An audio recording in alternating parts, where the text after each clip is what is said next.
Member for Noosa. Thank you you. Seeking the call? Yes, I am. Thank you, Deputy Member for Speaker. Noosa. It is crucial for Queensland Government to regulate and oversight the gambling industry on behalf of the Queensland community. For while gambling is enjoyed responsibly by many, we must also continually guard against the twin issues of problem gambling and corruption. We have had several major interstate inquiries, which we've heard about earlier, into corruption in casino operations, and now the external review of the Queensland operations of the Star Entertainment Group, which has reached some concerning conclusions on the operations of casinos in Queensland. The Casino Control and Other Legislation Amendment Bill 2022 seeks to strengthen casino integrity and regulation by imposing increased obligations on casino operators. These include a duty to cooperate with the government and a duty to ensure that casino operations are conducted honestly and fairly. During the committee inquiry, there were no submissions opposing these changes in this bill. Whilst supporting the intent of the bill, there are two main areas of concern which I outlined in my statement of reservation.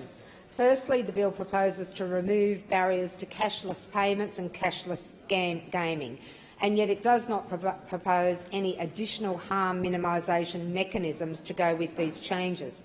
Although the bill provides a regulation-making power to prescribe harm minimisation measures at some point in the future, there has not been any indication during the scrutiny of the bill as to what these will be. Cashless payments and gaming have the potential to reduce the effectiveness of current harm minimisation.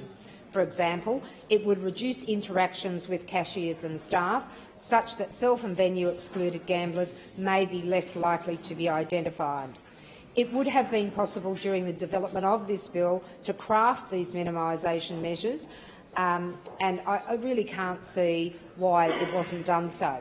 However, I acknowledge the Minister's reassurances that the cashless technology will only be installed in appropriate environments. Secondly, the bill also provides for amendments to the Wagering Act to allow Tabcorp to conduct wagering on simulated sports and racing events. In this case, a simulated event is one where the outcome is randomly determined. While this product is intended to be a replacement for the existing Keno racing, it is actually an expansion, as it allows for not only simulated racing but also sports events. The Council in its submission urged that the historical anomaly where premium gaming rooms are the only public enclosed spaces that are not subject to smoke-free laws should be removed. Subsequently, Star Casino wrote to the committee that it has committed to its casinos becoming smoke-free indoor environments by the end of 2022. The bill also proposes to amend the Collections Act to streamline registering of charitable fundraisers. This by providing for the deeming of registration under the Collections Act in Queensland for entities registered with the Australian Charities and Not-for-Profits Commission. These amendments will be helpful in removing the red tape for charities, and in particular those that operate cross-border. Both the Queensland Law Society and Justice Connect supported these changes. However, they also pushed for a much more extensive review and harmonisation of fundraising legislation, which I understand has been a long-term goal of the not-for-profit sector for many years. There is real opportunity here for states and territories to come together and harmonise fundraising requirements across the country. The striking aspect of this bill, and we've heard earlier, is the question as to why it needed to come before Parliament at this time. We now have had an independent inquiry which has made extensive recommendations for legislative change around limits on the use of electronic gaming machines, play and break time controls, data collection, a code of conduct and general updating on the Act. Waiting until this report was delivered would have allowed more work to be done on the issues that have been raised during the inquiry, including whether any recommendations should flow onto other gaming environments.